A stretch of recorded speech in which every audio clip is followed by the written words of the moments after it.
आप सभी को राधे राधे। आज हम कथा सुनेंगे श्री जनाबाई जी की। यह कथा हमने पहले भी बहुत से संतों के मुखाबिन से सुनी है, जिन्होंने यह अमृतवाणी हमें सुनाई है जनाबाई जी की। जनाबाई जी का जन्म गोदावरी तट पर गंगाखेड़ नामक एक ग्राम में हुआ था। बचपन में ही इनकी माँ का निधन हो गया था। उनके पिता उन्हें भगवान विठल के दर्शन के लिए पंढरपुर लाए और वही उनकी भी मृत्यु हो गई। यह संयोग का हो या फिर भगवान की कृपा। जनाबाई जी के हृदय में भगवत प्रेरणा से यह बात आई कि कोई भक्त अगर उन पर कृपा कर दे तो उन्हें भगवान का साक्षात्कार हो जाए। यह बात भी कृपा से ही आती है कि अगर ऐसा हो जाए तो मुझे प्रभु की प्राप्ति हो जाए। अन्यथा कोई भी व्यक्ति लो, कोई भी बालक हो, बच्चा हो, और इनकी तो आयु भी बहुत ही कम थी। माता पिता दोनों ही स्वर्गवास हो गए थे। तो इनके हृदय में ये लालसा ये प्रभु की कृपा से हुई ही, क्योंकि वो चाहते थे कि यह मेरे भक्त बने। इसलिए जनाबाई जी ने 8 वर्ष की आयु में नामदेव जी महाराज के यहाँ सेवा करना स्वीकार कर लिया। 8 वर्ष की आयु, मात्र 8 वर्ष की आयु में नामदेव जी निरंतर भजन परायण थे और निरंतर भगवान के नाम में डूबे रहते थे। नामदेव जी जैसे महात्मा के यहाँ सेवा मिल जाना मतलब स्वयं प्रभु की सेवा से भी बड़ी सेवा मिल जाना था। क्योंकि जो निरंतर भगवत नाम में डूबा हुआ है, उनका सानिध्य प्राप्त होना ही बहुत बड़ी कृपा होती है। क्योंकि यह सानिध्य प्राप्त होने से हमारा कल्याण हो जाता है, हमारा भजन चलने लगता है और हमारे जो निकृष्ट किए हुए हैं वो नष्ट हो जाते हैं। जनाबाई जी के हृदय में एक ही बात थी कि वे नामदेव जी के प्रसन्न कर ले। बस कैसे भी करके नामदेव जी को प्रसन्न कर ले। क्योंकि आपने सुना होगा कि संतों को अगर प्रसन्न कर लिया जाए तो वे बस प्रभु से मिलवा देते हैं। जनाबाई अब नामदेव जी के पूरे परिवार की तन्मयता पूर्वक सेवा करने लगी। वह उनके घर के सभी कार्य जैसे कपड़े धोना, आटा पीसना, भोग तैयार करना, ठाकुर जी के लिए, विठल जी के लिए, बर्तन मांजना, झाड़ू पोछा करना इत्यादि सब स्वयं करने लगी। इसे ही सेवा कहते हैं कि सेवारत होके उनके घर का जो भी काम काज है उसको करना। जनाबाई को सेवा में बड़ा आनंद आने लगा। नामदेव जी की सेवा और संग के प्रभाव से उनका निरंतर नाम जप चलने लगा। ये देखिए, हम प्रयास करते हैं नाम जप करने का, माला लेके बैठते हैं, काउंटर लेके बैठते हैं, किंतु यहाँ पे अपने आप चलने लगा। ये प्रभाव होता है संग का, ये प्रभाव होता है सानिध्य का। वही जनाबाई जी कीर्तन और नाम स्मरण करने लगी। नाम स्मरण करते करते कभी जब वह पोछा लगा रही होती तो एकदम से उनके हाथ रुक जाते और अश्रु चलने लगते और प्रभु के लिए विकलता प्रकट होने लगती।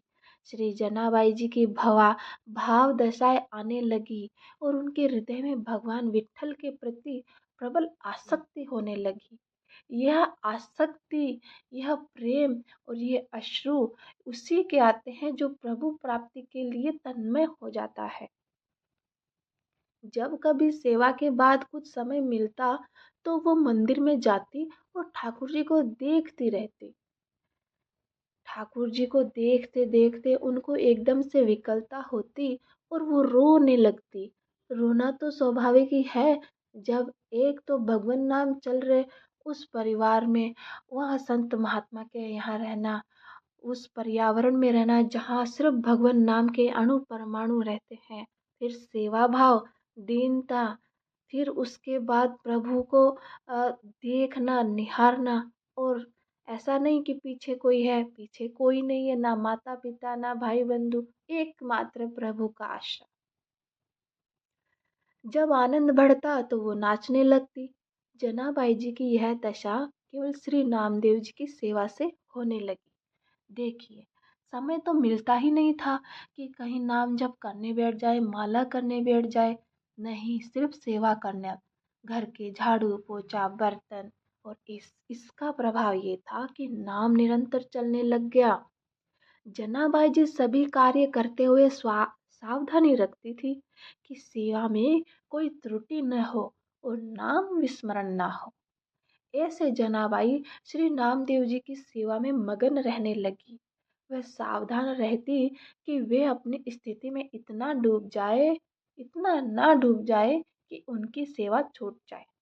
देखिए, स्थिति में इतना ना डूब जाए, इस चीज का भय लगने लग गया। और क्यों? क्योंकि सेवा छूट जाएगी, और सेवा ही एक वो साधन था जनाबाई जी का भक्ति प्राप्त करने का, प्रभु को वश में करने का। उनके हृदय की इस धारणा और भगवान के नाम का ऐसा प्रभाव हुआ कि अब उनके आंसू नहीं रुकते थे। सभी कार्य करते हुए उनका अश्रु प्रवाह होता रहता था। जिस स्थिति के बड़े बड़े साधु और उपासक आकांक्षा करते रहते हैं, वह जनाबाई को केवल भक्त संग की कृपा से प्राप्त हो रही थी। एकादशी के दिन की बात है, जब नामदेव जी के यहाँ रात्रि में भक्त मंडली एकत्रित होकर कीर्तन करती थी, तो कोई मृदंग बजाता, कोई करताल बजाता और कोई नृत्य करते हुए नाम कीर्तन करता। क्योंकि एकादशी के दिन कीर्तन करना ही चाहिए। कोई प्रभु की आनंदमय लीलाओं का गायन करता, तो कोई एकांत में बैठा हुआ उन लीलाओं और कीर्तन को सुनकर अश्रु प्रवाह करता। नामदेव जी के यहाँ पूरी एकादशी की रात्रि को ऐसा कीर्तन होता, और जनाबाई सब संतों की सेवा करके एकांत कोने में खड़ी रहती। वो नामदेव जी और बड़े बड़े भक्तों की भाव दशाएं देखती थी। अब ये कितनी बड़ी कृपा की बात है कि एक तो संतों के दर्शन होना, दूसरे उनकी सेवा करना, और तीसरा फिर उनको ये देखना कि कैसी भाव दशाएं हो रही है। ये तो मानो जैसे कृपा का भंडार खुल गया है जनाबाई जी के लिए। तो उनके हृदय में विकलता और बढ़ जाती थी। संकीर्तन के आनंद सागर में वे पूरी रात डूबी रहती थी। उनको यह पता ही नहीं चलता था कि रात्रि कब व्यतीत हो गई। यही है महाप्रेम का स्वरूप, कि ना दिन का पता चले, ना रात का पता चले, ना भूख का पता चले और ना प्यास का पता चले। यही वो दशा होती है जिसको प्राप्त करने के लिए निरंतर भजन करना पड़ता है, निरंतर नाम जप करना पड़ता है। प्रातः काल होते ही भक्त मंडली चली जाती, और जनाबाई भगवत प्रेम की मादकता में बावरी हुई ठाकुर जी की प्रसन्नता के लिए श्री नामदेव जी की सेवा में मगन रहने लगती। चूंकि ये सारी कृपा की जो ये कृपा का भंडार खुला है, ये मात्र और मात्र श्री नामदेव जी की सेवा से। और ये कोई छोटी मोटी सेवा नहीं है। भगवान नाम करने वाले, भगवान नाम का जप करने वाले, निरंतर नाम जप चलने वाले व्यक्ति की यदि हम सेवा करते हैं, तो उसका यह प्रभाव होता है। एक दिन एकादशी की रात्रि में जनाबाई भाव में ऐसी डूबी हुई थी कि सुबह हो गई और उनकी सेवा बाकी रह गई, जो कि पता ही नहीं चला। घबराते हुए उन्होंने सोचा कि पहले वस्त्र धो ले। जब वह चंद्रभागा नदी के पास पहुंची, तो उनके मन में बहुत सी चिंताएं एक साथ आने लगी। वह सोच रही थी कि अभी तो बर्तन धोने हैं और ठाकुर जी की सेवा के लिए पानी भी भरने जाना है। आज तो बहुत देर हो गई, कैसे मैं सब सेवाएं पूरी कर पाऊंगी। वह यह सोच ही रही थी कि एक वृद्ध माता उनके पास आई और कहा कि जनाबाई, तू चिंता क्यों कर रही है? तू जाकर बाकी के काम कर ले, मैं तेरे सारे कपड़े धो देती। अब यह वृद्ध माता कोई और नहीं है, स्वयं विठल जी है, जो कि वृद्ध माता का अवतार लेकर आए हैं जनाबाई जी की सहायता के लिए। सिर्फ एकमात्र सेवा के प्रभाव से स्वयं ठाकुर जी आ गए इनके सहयोग करने के लिए। वृद्धा ने कहा, मैं सच्ची सफाई और धुलाई करना जानती हूँ। जो कपड़े मैं एक बार धोती हूँ वह दोबारा गंदे नहीं होते, और यह सच बात है। ठाकुर जी एक बार अच्छे से किसी को धो देते हैं, तो दोबारा धोने की आवश्यकता ही नहीं होती है। जनाबाई समझ ही नहीं पाई कि बुढ़िया ने प्रेम से कहा कि तू चिंता मत कर, तुम मेरे जैसे कपड़े साफ नहीं कर सकते। जनाबाई ने कहा कि अब मुझे तत्काल नामदेव जी के घर जाना होगा, क्योंकि मैंने बर्तन नहीं धोए। वो यह कहकर और कपड़े वही नदी किनारे छोड़कर चली गई, जो कि वृद्ध माता उनके सहयोग के लिए आई थी। वह वृद्ध माता स्वयं विट्ठल जी थी। जनाबाई बर्तन धोकर और जल भरकर वापस आई तो उन्होंने देखा कि उन माता ने सब कपड़े धोकर सुखा दिए थे। जनाबाई ने देखा कि सारे कपड़े एकदम साफ हो गए थे। जनाबाई ने हाथ जोड़कर कहा कि आप जैसा उद्धार तो मुझे जीवन में कोई मिला ही नहीं। और भला मिलता भी कैसे? कौन किसी के कपड़े धोएगा, कौन किसी के कोई काम में सहायता करेगा और क्यों करेगा? परंतु यहाँ तो बात हो रही थी विट्ठल जी की, जिनकी सेवा के लिए यह जनाबाई जी उनके घर में रह रही थी। तो विट्ठल जी ही आएंगे।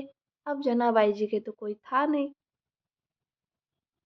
जनाबाई ने बोला कि मैं आपका बहुत आभार मानती हूँ। मैया ने कहा कि आभार की क्या बात है, मैं तो तुम्हारी ही हूँ। अपनों से आभार थोड़ी प्रकट करते हैं। ऐसा कहकर मुस्कुराते हुए वह वृद्ध माई वहां से चली गई। जाते जाते उन्होंने कहा, अगर कभी भी जरूरत हो तो मुझे याद कर लेना। तुम जब का याद करोगी तो मैं तुम्हारी सेवा के लिए उपस्थित हो जाऊंगी। ऐसा उन्होंने जनाबाई से कहा और जनाबाई को देखते हुए वह वहां से चल पड़ी। जनाबाई सब कपड़े लेकर घर पहुंची। उनका हृदय बड़ा व्याकुल था कि आखिरकार वह वृद्धा कौन थी और वो अपनी मुस्कुराहट से कैसा जादू कर गई। मेरा चित्त बार बार उसी का चिंतन क्यों कर रहा है? अब जनाबाई को तो यह पता ही नहीं था कि ये स्वयं विट्ठल जी आए हैं मेरी सहायता के लिए। और विट्ठल जी की मुस्कुराहट से जो जादू होता है वो तो बड़ों बड़ों को घायल कर देता है। अब इस बात का ये चिंतन कर ही रही थी जनाबाई कि जनाबाई गदगद कंठ से नामदेव जी को समीप गई और उनको यह पूरी घटना सुनाई। अब देखना कितना आनंद आता है इस कथा में। नामदेव जी ने तत्काल जनाबाई से कहा, अरे वह और कोई नहीं था, वह तो विट्ठल ही थे। नामदेव जी को आश्चर्य हुआ कि विट्ठल जी जनाबाई से कितना प्यार करते हैं कि उन्होंने स्वयं आकर उनके सब कपड़े धो दिए। कैसा महिमामय स्वरूप है भक्ति का। श्री नामदेव जी ने कहा कि जनाबाई तेरे तो अहोभाग्य है कि तेरे ऊपर ठाकुर की कृपा हुई, तू समझ नहीं पाई। अब तो जनाबाई के हृदय में और प्रणय कोप बढ़ गया कि प्रभु आए भी तो ऐसे छलिया रूप लेकर आए। और जनाबाई जी को आशा थी कि प्रभु आएंगे, मैं उनको गले लगाऊंगी, वो तो इसी रूप में आएंगे। उनको क्या पता भगवान किस किस वेश में हमारे सामने आ जाते हैं, हमसे मिल लेते हैं और हमें पता भी नहीं चलता। जनाबाई रोने लगी कि इतने छलिया हो कि आप आए भी और मुझे परिचय भी नहीं मिल पाया। और दूसरी बात कि आपने मेरे लिए इतना कष्ट सहा, मेरे लिए इतने सारे कपड़े धोए। अब तो जनाबाई को पता ही चल गया कि वो तो विट्ठल जी थे। अब जनाबाई रुदन करने लग गई कि ओहो, मेरे लिए प्रभु ने इतने कष्ट सहे कि कपड़े धोए इतने सारे, वो आए क्यों? प्रभु सदैव अपने भक्त के पीछे पीछे घूमते हैं। परम स्वतंत्र ईश्वर को अगर कोई बांध सकता है तो वह है केवल उनके भक्त। भक्त के वश में है भगवान। एक बार जनाबाई जी प्रेम में मगन होकर झाड़ू लगा रही थी और उन्होंने कूड़े का ढेर लगाया। अब तो जनाबाई जी के जीवन में ये लीलाएं होने ही लगी। कभी झाड़ू लगाते हुए, कभी कपड़े धोते हुए, कभी आटा पीसते हुए। तो जब वह कूड़ा भरने के लिए आई तो उन्होंने देखा कि टोकरी लिए हुए प्रभु खुद कूड़ा भर रहे हैं अपने हाथों से। अब वो बुढ़िया के रूप में नहीं आते थे, अब वह साक्षात विट्ठल के रूप में आते थे। क्योंकि जनाबाई ने कहा कि वो तो छलिया है, साक्षात क्यों नहीं आए, मैं साक्षात उनसे मिलती। चक्की में आटा पीसते हुए जनाबाई कभी कभी पद गाते हुए भाव में डूब जाती और इस वजह से चक्की रुक जाती। सेवा में कहीं देर ना हो जाए इसलिए स्वयं ठाकुर जी खुद आकर चक्की पीसने लगते कि सेवा में देर ना हो जाए, सेवा बाकी ना रह जाए। कपड़े धोना, झाड़ू लगाना, पोछा लगाना, आटा पीसना, बर्तन धोना, इन सब सेवाओं में कहीं देरी ना हो जाए इसलिए स्वयं ठाकुर जी आते और वह काम स्वयं करने लग जाते। क्योंकि जनाबाई तो भाव में हो जाती पद गाते गाते। प्रभु जनाबाई का अभंग सुनते रहते और जनाबाई जी प्रेम में मगन रहते। जनाबाई जी घर में जब झाड़ू लगाती तो कचरा स्वयं विट्ठल भगवान उठाते। वह टोकरी को सर पर रखकर जनाबाई जी के पीछे पीछे डोलते। कैसी सुनने में कितना आनंद आ रहा है। तो यह विचार करने योग्य बात है कि जनाबाई जी को ये आनंद कितना अद्भुत लग रहा होगा, कितना प्रसन्न कर रहा होगा यह आनंद, जब हमें इतना भा रहा है ये आनंद। भक्ति की कैसी अद्भुत महिमा है कि भक्त की भक्ति से प्रभु अधीन हो जाते हैं।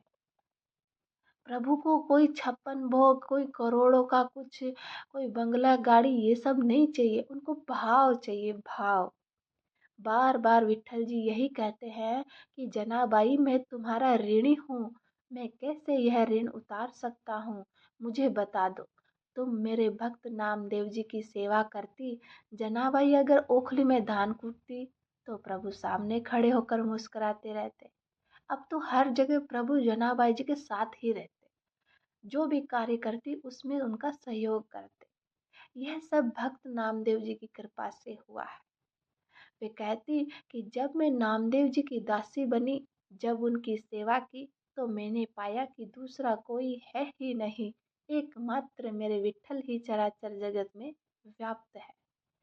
सेवा का ये प्रभाव, अनोखा प्रभाव था कि स्वयं भगवान उनकी सहायता करने आने लगे। वो सदैव मेरे सहयोग में है, मेरी सेवा में मेरे समीप है। यह सब मैं नामदेव जी की दास्ता से जान पाई। देखो इस लाइन में उन्होंने ये नहीं कहा कि मैंने भजन किया, मैंने नाम जप किया, मैंने इनकी सेवा की, नहीं। दास्ता अर्थात चाकरी, अर्थात दास। प्रभु मेरे पीछे पीछे डोल रहे हैं। यह सिर्फ नामदेव जी की दास्ता के कारण ही हुआ। एक दिन भगवान विट्ठल का बहुत महंगा आभूषण चोरी हो गया। जनाबाई जी सेवा करने के लिए मंदिर जाती थी। सबको संदेह हो गया कि जनाबाई जी ने ही वो आभूषण चोरी किया होगा, क्योंकि गरीब थी, सेवा करने वाली थी, झाड़ू पोछा करने वाली थी, तो कौन विश्वास करेगा कि इसने ये हार नहीं लिया। यह बात फैल गई पूरे गांव में। जनाबाई को लोग कलंकित करने लगे कि यह बहुत भक्त बनती है, लेकिन देखो इसने ठाकुर जी का आभूषण चुरा लिया। जनाबाई जी को सभा में बुलाया गया और पूछा गया कि तुमने वो हार चुराया है। जनाबाई ने कहा कि मेरे प्राणधन श्री विट्ठल भगवान है, मैं उनका हार क्यों चुराऊंगी, वह खुद मेरे हैं, मुझे हार चुराने की क्या जरूरत है। भक्त की भावनाओं को तो कोई भक्त ही समझ सकता है। जनाबाई जी ने शपथ खाकर कहा कि मैंने यह रत्न का आभूषण नहीं चुराया है। अब इससे अधिक जनाबाई कर भी क्या सकती थी, क्या प्रमाण देती कि मैंने नहीं चुराया, क्योंकि यह जगत, यह संसार प्रमाण मांगता है। और जनाबाई जी तो, किसी ने जनाबाई की बात पर विश्वास ही नहीं किया। राजा ने जनाबाई को सूली की सजा दी। सूली पर चढ़ने के लिए जनाबाई को हाथ बांधकर चंद्रभागा नदी के तट पर ले जाया गया। जनाबाई जी के हृदय में आया कि बहुत बढ़िया, जैसी विट्ठल जी की इच्छा, वह बस विट्ठल विट्ठल जपने लगे। देखो जो भक्त होता है ना, उसको कभी ये नहीं लगता कि आपने ऐसा किया, भगवान मेरे लिए ऐसा किया, आपने ये दुख दिया, वो कष्ट दिया, नहीं। वो प्रसन्न होता है कि ये मेरे प्रभु ने किया है, बड़ा प्रसन्न होकर उसको स्वीकार करने लगता है। जैसे जैसे वो विट्ठल विट्ठल बोलती, वैसे वैसे सूली पिघलने लगी। ऐसे होते होते पूरी सूली पिघल गई। सब आश्चर्यचकित हो गए। राज सैनिकों ने जनाबाई को प्रणाम किया और उनसे क्षमा मांगी। अब यदि जनाबाई इस बात से पहले कहती कि भगवान ये आपने क्या किया है, आपने ये सही नहीं किया है, मुझे फंसा दिया है, मैंने तो चोरी नहीं की, तो क्या भगवान ये सब करते? नहीं। भगवान अपने भक्तों को अंत तक देखते हैं कि हाँ एकदम से मेरे हुए कि नहीं हुए, अब ये कहीं और जाएंगे नहीं। फिर भगवान कहते हैं हाँ अब ठीक है। यह लीला दो प्रभाव दिखाने के लिए हुई। देखिए वो बात आ गई है। पहली कि जनाबाई जी को कोई भय नहीं था, क्योंकि वह सोच रही थी कि सूली की सजा मेरे प्रीतम का विधान है और मेरे प्रीतम के मिलन में अब ये शरीर छूटने वाला है, तो कोई भय नहीं। भगवान के भक्त होते हैं ना, उनको मृत्यु का भय नहीं होता। उनको ये होता है कि जल्दी से मृत्यु आए और मैं प्रभु में मिल जाऊं, मैं प्रभु से मिल लूं। और दूसरी बात यह है कि एक भक्त कितनी महिमा से युक्त होता है, इससे प्रभु दिखाते हैं कि उनके भक्त को प्रकृति का कोई भी प्रहार विचलित नहीं कर सकता, नष्ट नहीं कर सकता, उसको प्रभावित नहीं कर सकता। प्रकृति में होने वाली जो भी घटना है वो उस भक्त को प्रभावित नहीं कर सकती। एक बार कबीर दास जी महाराज श्री नामदेव जी के दर्शन करने जा रहे थे। ये छोटी सी घटना है जो कि बहुत ही सुंदर उदाहरण देती है नाम कीर्तन का, कि जब हमारे अंदर नाम कीर्तन असीम होने लगता है तो उसका प्रभाव कहाँ कहाँ देखने को मिलता है। उन्होंने देखा कि कुछ शोरगुल हो रहा है, तो किसी ने पूछा कि क्या हो रहा है भाई। उन्होंने बताया कि जनाबाई जी किसी स्त्री से लड़ रही है। ओहो। कबीर दास ने पूछा कि जनाबाई कौन है, तो उन्हें बताया कि वह नामदेव जी की सेवा में रहती है। वे नजदीक गए तो पता लगा कि लड़ाई गोबर के कंडों पर हो रही थी, जो उपले होते हैं। उनके मन में विचार आया कि एक भक्त कंडों के लिए कैसे लड़ सकता है, मतलब बहुत ही छोटी बात हो गई कि कंडों के लिए क्या ही लड़ना, तू ले ले भाई। वह ऐसे ही आनंद मगन होकर उनका झगड़ा सुनने लगे। अहो भाग्य, वह दूसरी स्त्री कह रही थी कि कंडा मेरा है, और जनाबाई ने कहा कि नहीं, यह कंडे मेरे हैं। उस स्त्री ने जनाबाई से पूछा कि तेरे कंडे की पहचान क्या है। ये भी प्रभु की लीला ही थी। कबीरदास जी को दिखाना था कि देखो नाम का प्रभाव क्या होता है। जनाबाई जी ने बोला कि कान में लगा के देख ले, मेरा कंडा बोल रहा है विट्ठल विट्ठल। यह आश्चर्य की बात है, और वास्तव में आश्चर्य की बात है कि कोई कंडे से भी विट्ठल विट्ठल नाम जब थोड़ी होने लगेगा। जड़ वस्तु से नाम गूंजने लगा। जब सामने वाली स्त्री ने भी सहमति दी कि कंडे से विट्ठल विट्ठल सुनाई दे रहा है, तो कबीरदास जी को भी लगा कि देखा जाए कि यह बात सच है कि झूठी है। होता है ना। कबीरदास जी ने भी कंडे को कान पर लगाया तो वास्तव में विट्ठल विट्ठल सुनाई दिया कबीरदास जी को। उन्होंने जनाबाई जी के चरणों में प्रणाम किया। देखो ये लीला भगवान ने ही की थी। कबीरदास जी ने सोचा कि कितने महान है नामदेव जी, कि उनकी सेवा में रहने वाली दासी,